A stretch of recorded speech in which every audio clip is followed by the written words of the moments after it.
మహాదేవుని భుజాలపై వేలాడుతున్న ఆ భారీ రక్తపు ఏనుగు చర్మం సాధారణ వస్త్రం కాదు. భోలేనాథ్ తన సౌమ్యతను విడిచిపెట్టిన క్షణానికి ఇది సాక్ష్యం.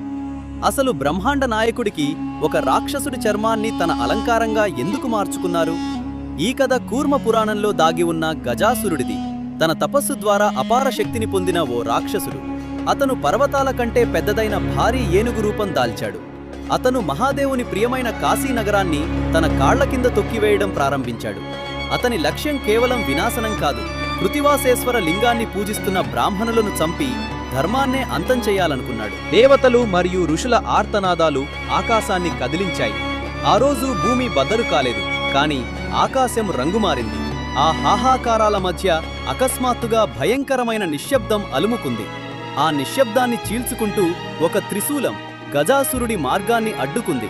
చీకటి మధ్య నుండి స్వయంగా మహాదేవుడు ప్రత్యక్షమయ్యాడు.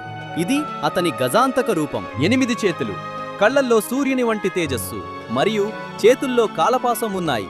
గజాసురుడు తన తొండంతో దాడి చేయాలనుకున్నాడు, కాని మహాదేవుడు అతన్ని ఒక బొమ్మలా ఆకాశంలోకి ఎత్తి తన త్రిశూలంతో ఒక్క దెబ్బతో ఆ భారీ అహంకారాన్ని నేలకేసి కొట్టాడు. కాని ఆయన అతన్ని చంపడం మాత్రమే చేయలేదు.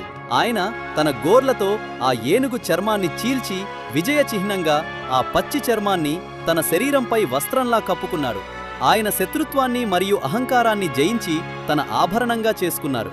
ఈ సంఘటన కారణంగానే ఆయన కృత్తివాసుడు అని పిలువబడ్డారు. కామెంట్స్లో హర హర మహాదేవ అని తప్పకుండా రాయండి.